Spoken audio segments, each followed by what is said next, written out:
Hello and welcome to our program. My name is Justin Hibbs. I will be your host as we venture into a timely topic with our very distinguished panel guest today. Our Vizient program is a component of our integrated clinical preference solution, which combines category expertise, data insights, and technology to help providers and suppliers facilitate clinical supply chain performance. This approach really helps efforts to understand both the clinical and market elements to accelerate performance, gain access to reliable, actionable data sets, and utilize technology to expedite the process. Now, while many of us have an appreciation of the complexities and nuances that impacts providers and suppliers, the role of supply chain in healthcare has been under the spotlight recently. If anything, allowing more individuals outside of the industry to gain an appreciation for the process and procedures in place. And while headlines focus on topics like PPE availability, the details behind how products are selected and sourced are often overlooked. But growing in importance, this idea of a clinically aligned supply chain, how internal departments are working together to drive consistency in patient care. So today, we're joined by two individuals who are on the leading edge of driving this alignment, and I would even say are ahead of the curve. Their collaborative approach is at the forefront of our industry, and today, they're going to share details on how they're working together to drive towards a common goal and outcome.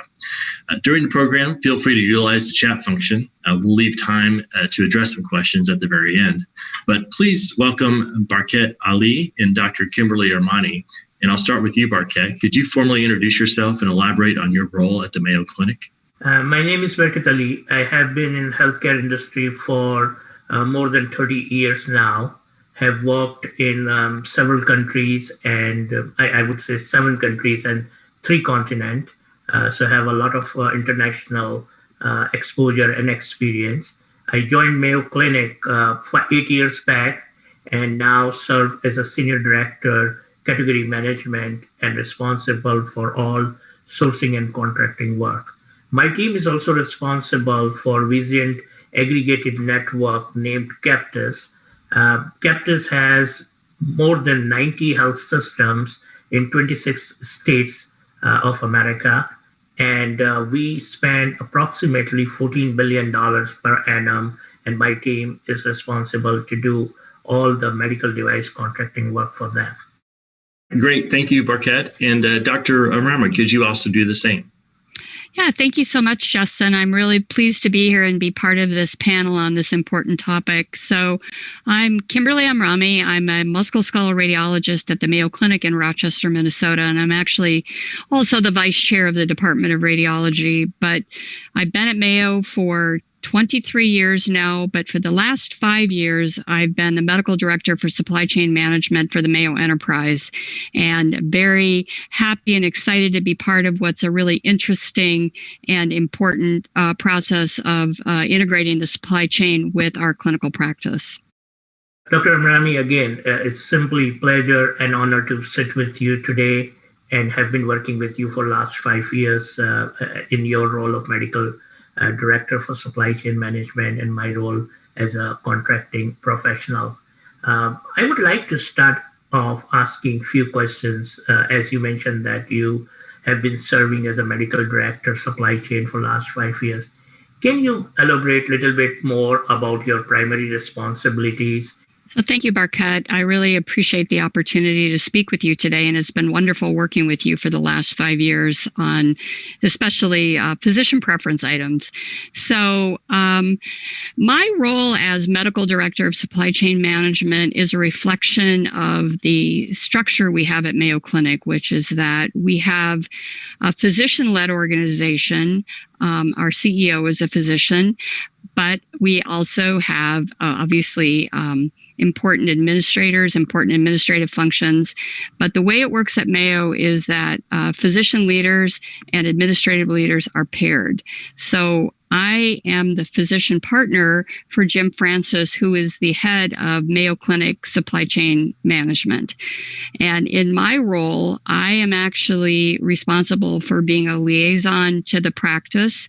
And that really goes both ways. So I am a communicator of what happens in supply chain to the practice and helping to initiate and facilitate initiatives that supply chain is taking to the practice. And I also bring practice concerns back to supply chain management. So it's really important in a practice like ours to have a way of communicating back and forth between what could be seen as strictly an administrative function, a contracting function, but then ultimately it has to support and facilitate what happens in the practice. And one of the greatest things about working at Mayo Clinic, and I would say for most organizations in healthcare, is that our focus is on taking care of our patients, and how do we best do that by working together. So I really see my role as a communicator more than anything else. Working with my supply chain colleagues, I've learned a lot about how supply chain functions and how critical it is to the practice, and I can bring that concept back to my clinical colleagues also. An important goal that I have is that my colleagues should understand and value the role of supply chain management in our practice. What really matters is, being in an exam room and taking care of patients, and that's true. But you can't do any of that without supply chain management behind that. Another goal that I have, though, is helping my supply chain colleagues understand that without the clinical practice, we have no reason to be at work. And so if we lose track of that focus on patient care, if all we care about is, cost cutting to the bare minimum, and we're not concerned about value or quality, all of those things undermine the clinical practice. And it's really important to always remind everyone in healthcare that we're working together toward that goal. And sometimes if you're not directly involved in patient care, that can seem kind of remote. It can be hard to understand why individuals have or practices have preferences, although I will say Barket does an amazing job of delivering the best deals on what we actually want. So, but it's sometimes hard to communicate the reasoning for that. And so I really see that as my job to facilitate that communication back and forth. And if I can help these different aspects of our practice understand each other and work together better, that would be really an important achievement for me. And it's something I really aspire to every day. Value means different things from different people. How would you describe the measuring of value in healthcare and how Mayo Clinic approaches? It's complicated because some people, just as you say, have value purely and only means cost. Some people value is only, an outcome or a quality that they can perceive and see, and they don't understand, the kind of the intersection of ideas like cost and quality and outcome. And quality is very hard to measure in healthcare. So I think, so value really exists on a spectrum, and you can talk about value, on some of the commodity items we deal with, where we're really, how an individual, glove that I use impacts what I do may not be as important as the type of ablation catheter that a cardiologist would use. So it really exists on a spectrum, and for different aspects of supply chain. But when we start to get into things that really directly impact patient care, then value really needs to look at outcomes as well as, cost and availability and access and all of those things. So it's very complicated and important as a concept. It's something that physicians have a hard time with because they're used to often doing things or doing procedures because that's the way they've learned from others, or that is the way that they've always done it. And, driving to improving value, driving to understanding value sometimes can be a really difficult concept. And so value in healthcare, I think, has to really combine cost, access, quality, outcome, all of those things together. And at the highest level, you are achieving the best outcomes for your patients. All of the information that we glean through supply chain in terms of metrics can be used to help get to those determinations of what the highest level of value is for our patients. I do really appreciate something that my administrative partner, Jim Francis, the head of supply chain, has said in terms of talking about value and variation. And, the value always has to be focused on patients. So variation should be related to patients. It shouldn't be related to physicians. I should be able to understand and justify my preferences as a physician in terms of value, and not just some individual preference or anecdotal information I have. And that's an important evolving concept, I think, for physicians, is this notion that we need to have the ability to understand how we deliver value as part of the total care that we provide to patients. So Barket, I know that you every day are dealing with trying to get the very best value at the same time, delivering on what physician needs and preferences are. So how do you look at value with your team? First thing, we always keep in mind that value need to be justified for patient benefit. And how would we do it? That we come up with a solution that is acceptable to our physicians from clinical ground, and they feel comfortable.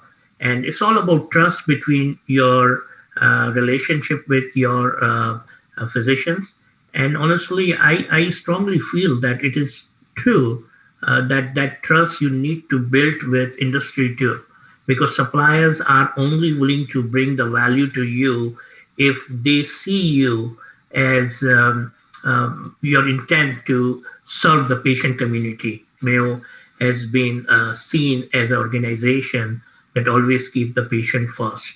So I think many a times value just come because of the reputation, because of the intent of what you're working on, and the way you are continuously messaging and positioning yourself in the market. So I agree with you. My leadership is always very supportive, that when we create the value proposition for our organization, first thing we need to keep in mind that patients always comes first.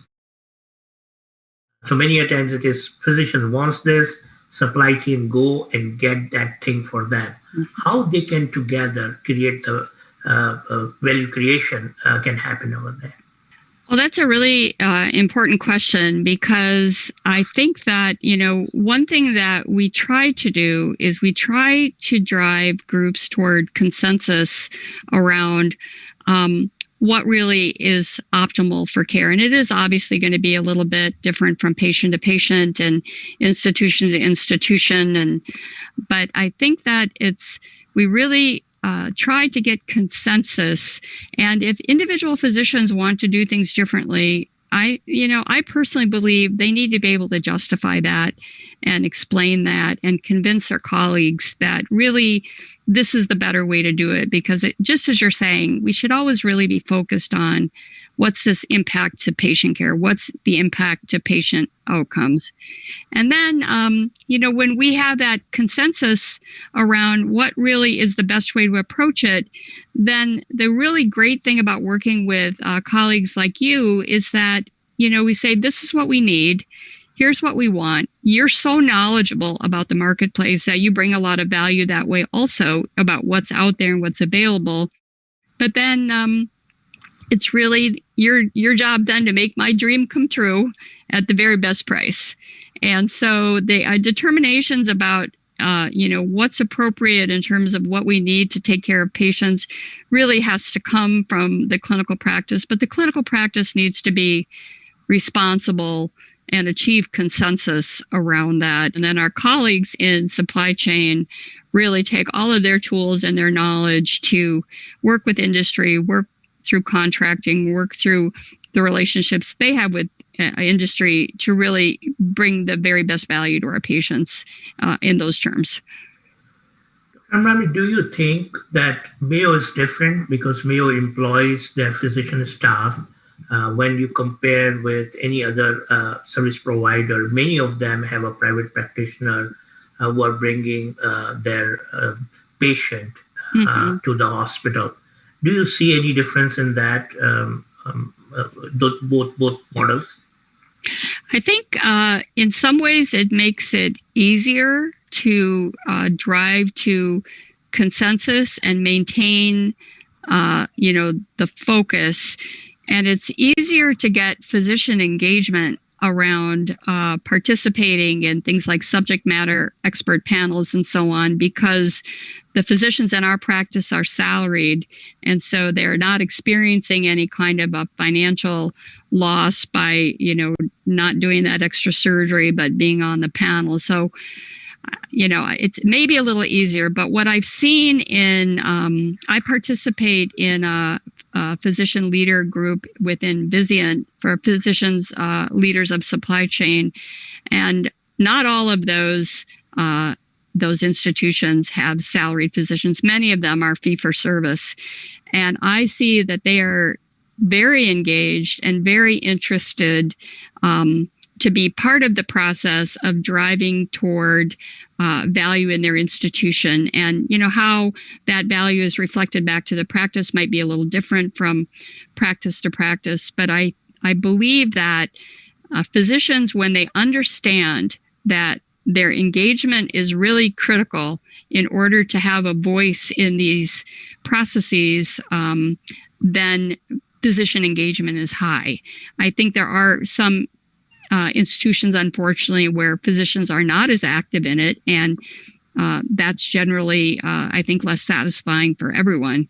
But our model of salaried physicians makes it easier for sure, but it's not the only way to approach this. What's your impression of physician engagement with the different practice models that you've seen in terms of involvement in supply chain management activities? Yeah, Dr. Amrami, in the last 30 years, I have worked in several different healthcare models. And I honestly feel that it is all about the institution culture. It's more, I have seen institutions who have employed physicians, but still they are not engaged the way you are expecting them. Again, Mayo is different.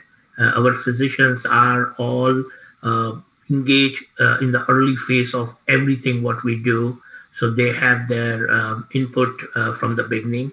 But many institutions do not have that type of engagement due to their own cultures. And I have seen institutions where they have all private practitioners coming in, and they are very engaged because I think that institutions have created a culture where provider and supply chain people are working together and have mutual goals to achieve.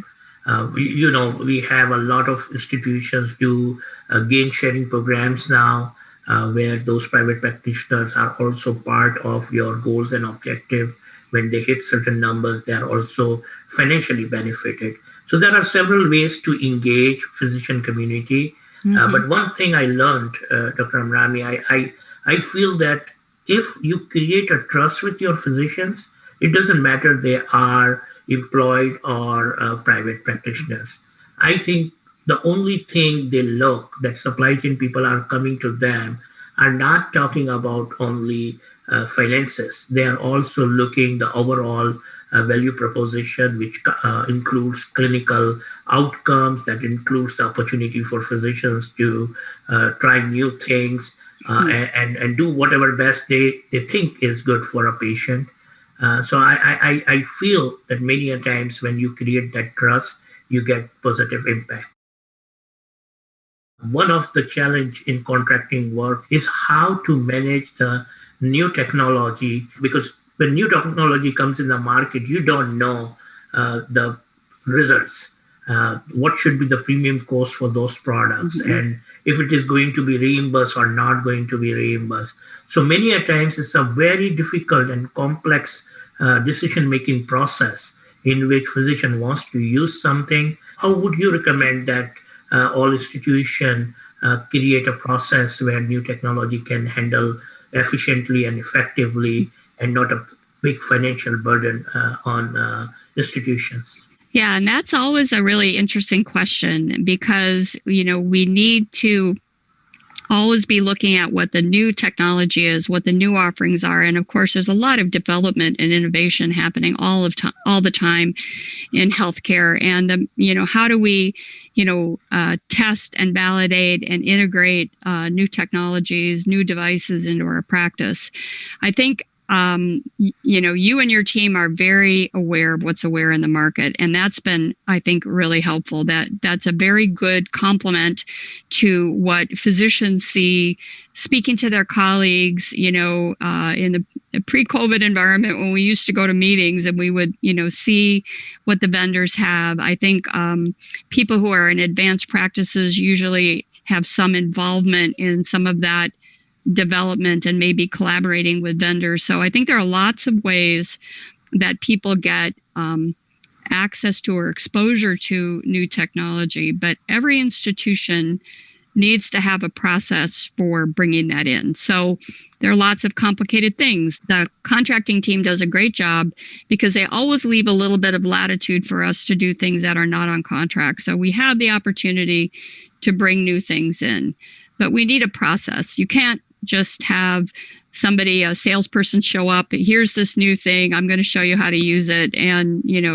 we'll do it on your next case. So the way that we have managed that at Mayo, and the way I think a lot of institutions manage that, is through supply and technology committees that are surgery has one, radiology has one, cardiology, GI, some of these areas that we would call higher spend departments have committees that are specifically organized around this and that work very directly with the contracting teams. And so if there's an idea for something new, we want to make sure that there aren't issues around contract compliance. We want to understand, where's the best application, what training would be needed, all of those things.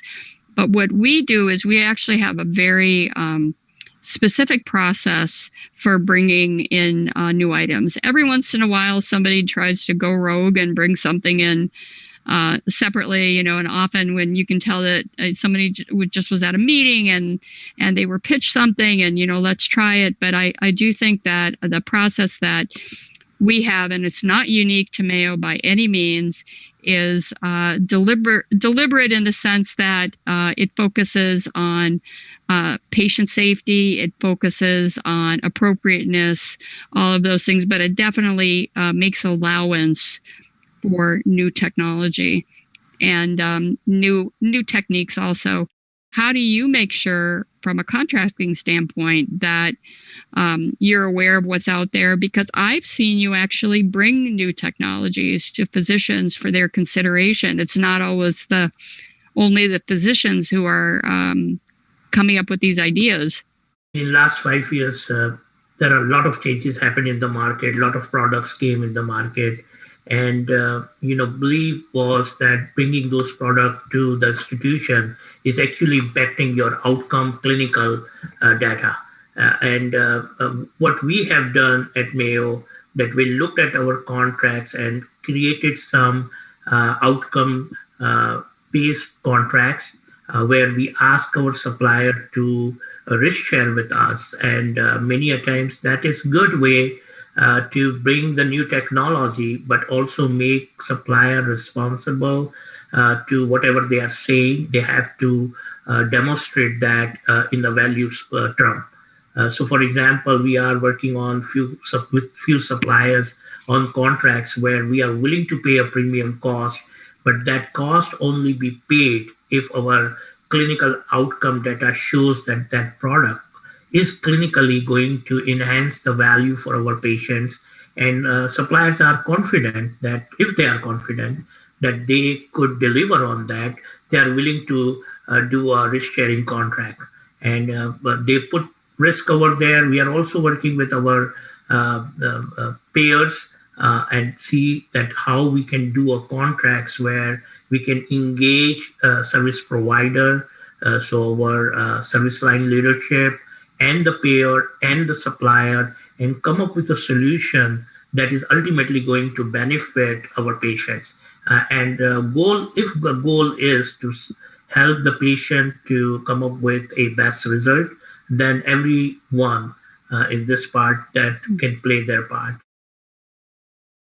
Integrated practice between supply chain and provider is difficult and challenging to do really well. Do you agree with that? And what do you think the best approach to create a successful, clinically aligned supply chain management?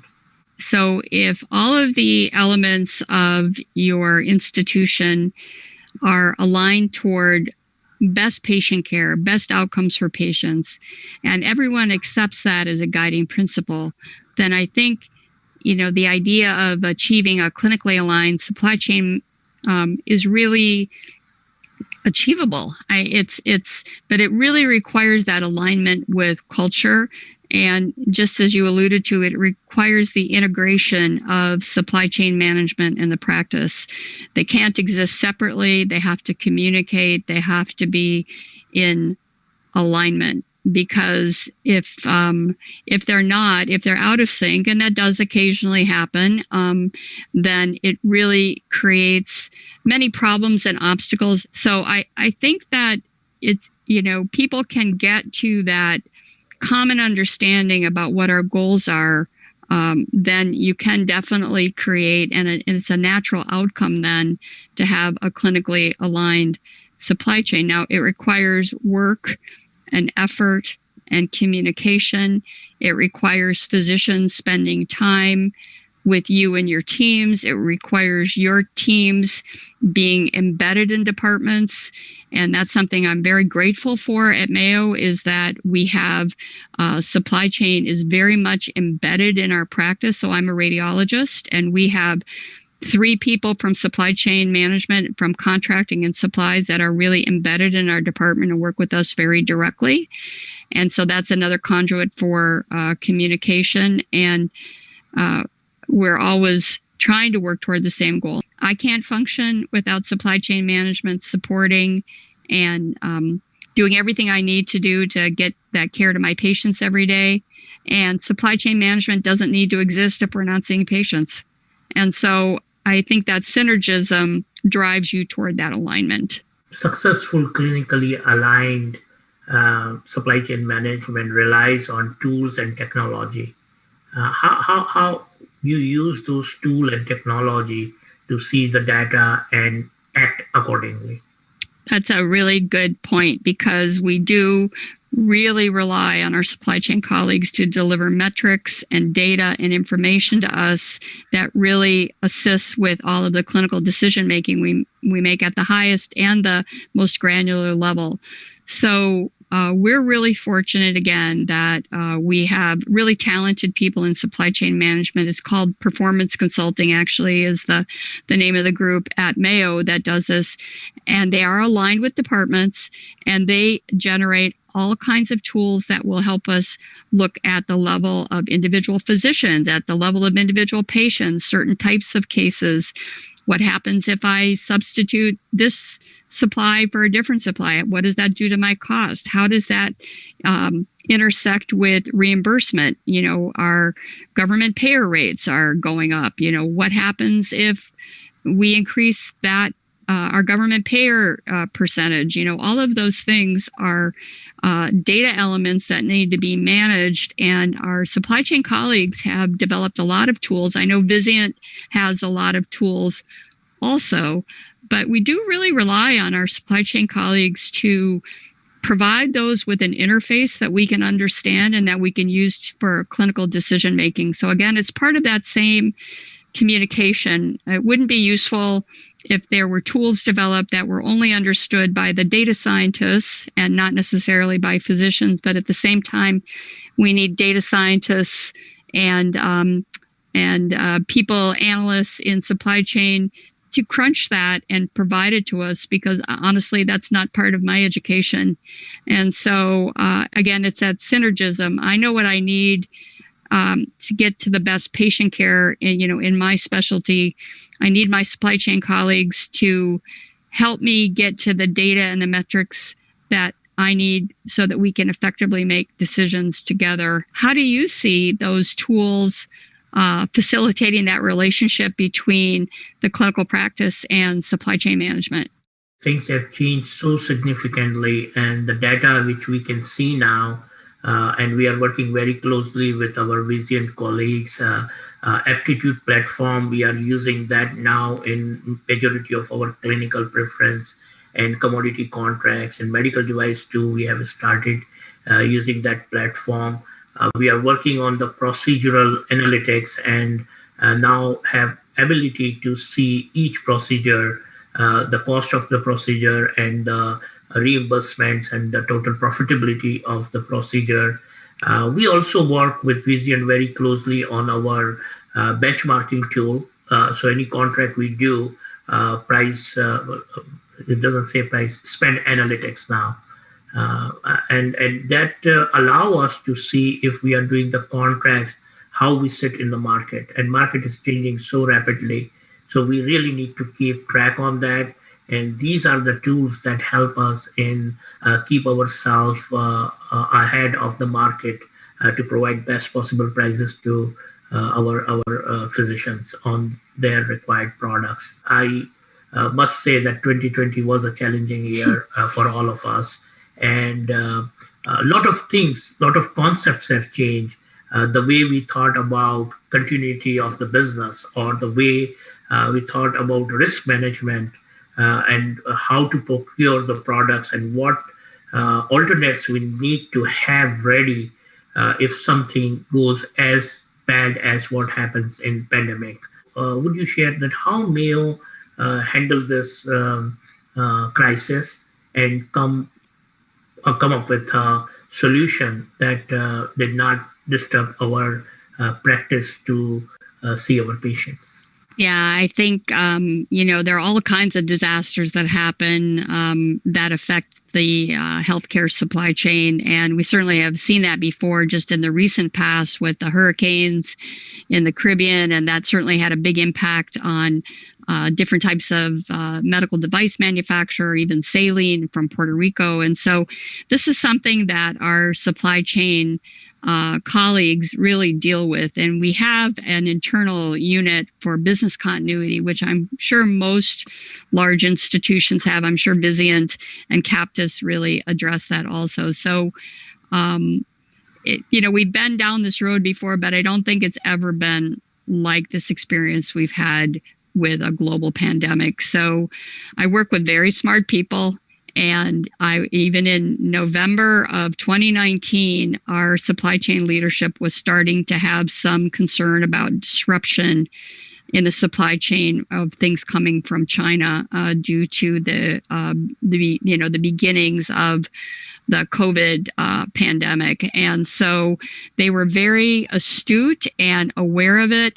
But even with that, there got to be a point, obviously, where there was tremendous competition for PPE supplies, tremendous competition for all kinds of things, and again, dealing with these disruptions in the supply chain. So what Mayo did is activate every lever that we had, and some of that was non-traditional sourcing. Some of it were things that we actually manufactured at Mayo, like face shields that we were able to do with our 3D printing. We had a period of about a month, excuse me, we had a period of about a month when our practice was very slow because the state of Minnesota put limitations on what kind of care we could deliver.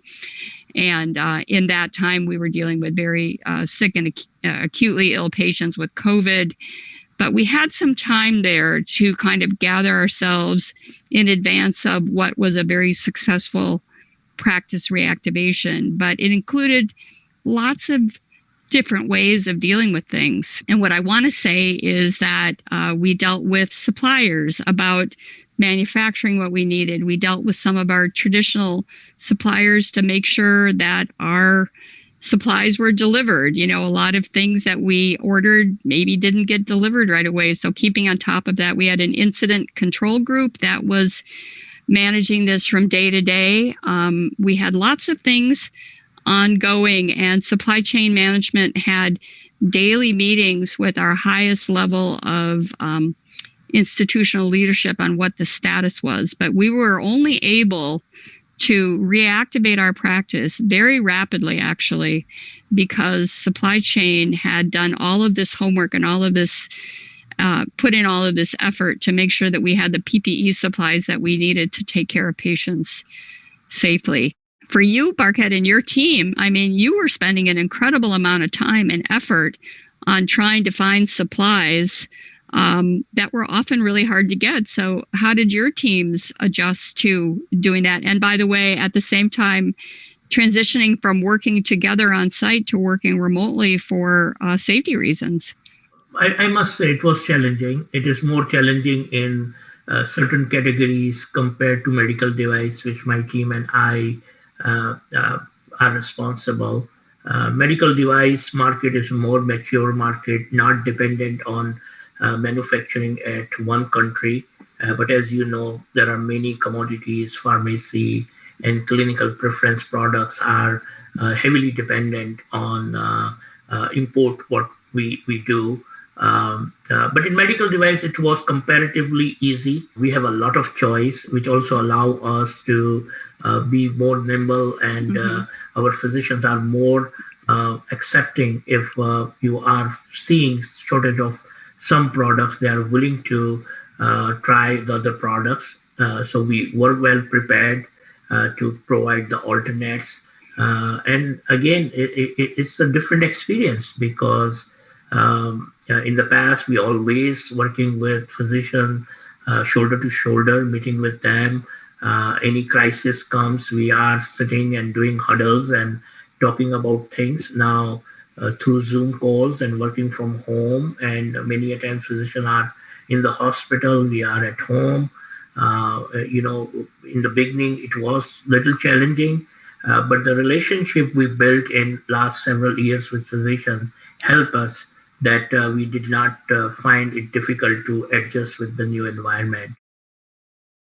One of the challenge I must say that we have seen that in this year or so, we have gone through so much rapid digital transformation, and that accelerated and involved third parties to come and service to us.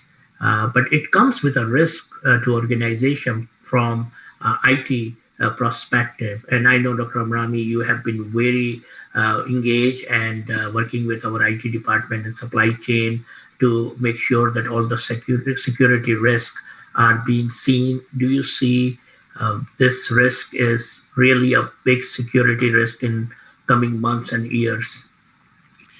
Yes, the risk of information security, of IT risk, however you want to call it, is increasing all of the time, and a lot of it is around all of the digital environment we're in. We're all very dependent on tools and the internet and our networks and so on. In the past, you had a piece of medical equipment and it existed on its own. And now medical equipment and even devices like pacemakers are communicating with Wi-Fi networks, and all of those things are individual risks to patients, to our institution, to our business, many, many different types of risks. And I think we definitely have a heightened awareness of that. And it's important to have those considerations be in front of us so that when we are making decisions about what we elect to use in our practice, we're aware of what that risk is. And it's not just medical devices, it's all the other types of digital tools that we use. We're on a Zoom call right now. And when the pandemic first hit, Mayo really was not using Zoom, and individual people were using Zoom without the highest level of encryption. Well, now we've gone to a level of encryption that is adequate for patient care and sharing protected health information. But it's been a transition. The supply chain management group has really taken a lead in leading a process around third-party risk management, which we really didn't do 5 years ago. We didn't have to do it 5 years ago. Something that is really top of mind for me more and more, and this has to do a lot with contracting, is how vendors are using our patient data. And with the development of machine learning and deep learning and artificial intelligence, data has become a really critical currency. And I'm sure all of you probably have read in the Wall Street Journal about some of these arrangements that companies have made with Google and how data is being used to develop algorithms. And some of that is absolutely fine. And we want to participate in that because it's going to really be better for our patients. But we have to really be mindful about how our patient data is being used, maintaining privacy, all of those things that are not strictly network security. And, 10 years ago, when a lot of our master contracts were written, data was not an issue. We didn't really think about it. And so now we're really having to go back and look at those agreements and make sure that we have language that accounts for data use. And to me, that is sort of the Trojan horse. The network security issues, I think people are very aware of. People know about it. It's out front. But the data use issues are something that we really have to educate physicians about and how they share that, especially if they're collaborating with vendors. How do you see that has changed your work, this idea of dealing with network security or data security or all of the things that are so in the forefront when it comes to privacy and security and compliance? Yeah, we have created a lot of processes in supply chain now to make sure that whenever we write a contract, all these requirements are upfront shared with supplier, and to make sure that before doing any contract, we are security-wise, IT security perspective, well covered. As you mentioned, now medical devices talk to your data, and those camera technologies are coming, and many a times your patient data is going to float through one server to another server, and we want to make sure that it is protected.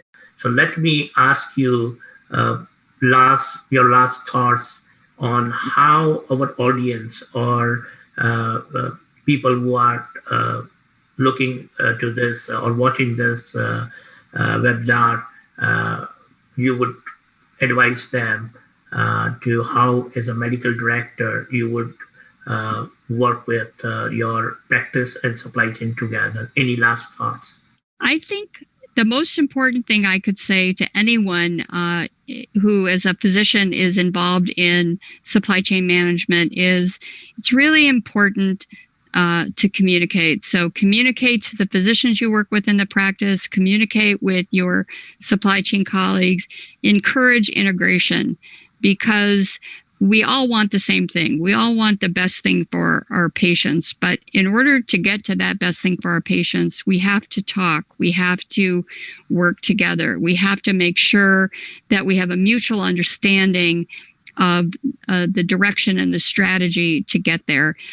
A lot of that is data, making sure that we have the right data to make the right kind of decisions and that we're making those decisions together. More than anything, that alignment around that common goal, which is that we want to improve patient care. We want to improve outcomes for patients. We want to do the best job we can to sustain our institution so we can continue to deliver the best care. And that means being responsible stewards and understanding what we can do together to get to that goal. Thank you both for helping us understand some of the nuances of clinical alignment. Enjoyed hearing you both elaborate on how you're working together to really drive towards that common goal. This has been extremely informative, and I'd like to thank you both again for taking time out of your hectic schedules to sit down with us and contribute to today's program. For our audience, that's all for today. Thank you for joining us. The chat function is now open, so we are accepting questions about today's topic on today's call, or you may email us questions if you'd like to do that as well.